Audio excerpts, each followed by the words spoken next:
Welcome back. આગળ વાત દાહોદની કરીએ। દાહોદના ભાટીવાડામાં 12 કલાકથી આગ બેકાબૂ થયેલી છે। એનટીપીસી કંપનીના નિર્માણાધીન સોલાર પ્લાન્ટમાં આગ લાગી, જો કે ગઈકાલથી એનટીપીસી કંપનીના પ્રોજેક્ટમાં આગ લાગેલી છે।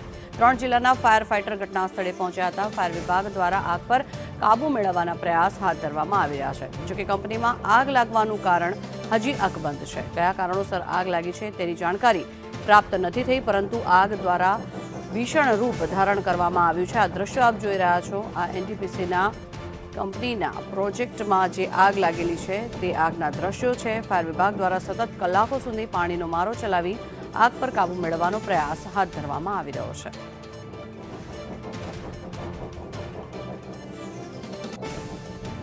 તો 5 જેટલા ફાયર ફાઇટરોએ લગભગ 8 કલાકથી પણ વધુ સમયથી આગ પર કાબૂ મેળવવાનો પ્રયાસ કરવામાં આવી રહ્યો છે। જો કે કયા કારણોસર રાત્રે આગ લાગી હતી તે શોધવાનો પ્રયત્ન પણ અત્યારે કરવામાં આવી રહ્યો છે। જો કે સદનસીબે આ આગમાં કોઈ જાનહાનિ કે ઈજા થઈ નથી।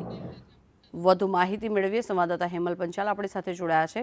જી, જણાવશો કયા કારણોસર આગ લાગી છે, શું વિગત, હાલની શું પરિસ્થિતિ છે આગને લઈને?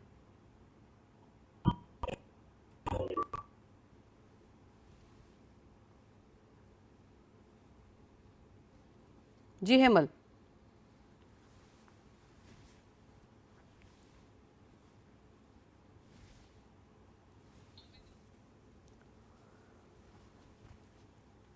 તો સંવાદદાતા સાથે કનેક્ટ થવાનો પ્રયત્ન કરવામાં આવી રહ્યો છે, ત્યારે હાલ જે પરિસ્થિતિ છે તેનાથી આપને માહિર કરીએ। સોલાર પ્લાન્ટમાં આગ લાગવાનું કારણ જે છે તે હજી અકબંધ છે। ગરમીના કારણે તેને આગ લાગી હોય તેવી શક્યતાઓ અને પ્રાથમિક તારણ જોવામાં આવી રહ્યા છે। ત્યારે કંપનીમાં નિર્માણાધીન આ કંપની હતી, જેમાં સોલર પ્લાન્ટમાં આગ લાગી હોવાનું સામે આવ્યું છે। જો કે સતત આ આગને બુઝાવવા માટે પ્રયત્ન કરવામાં આવી રહ્યો છે।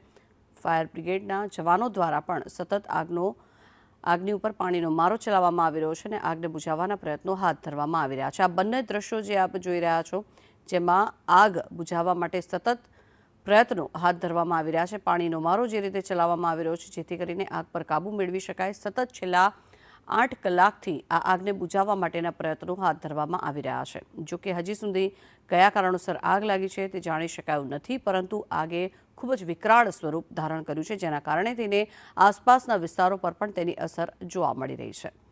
નિર્માણાધીન આ કંપનીમાં સોલારમાં આગ લાગી હોવાનું સામે આવ્યું છે। ફાયર વિભાગ દ્વારા કલાકો સુધી જહેમત કરવામાં આવી રહી છે આ આગ પર કાબૂ મેળવવા માટે।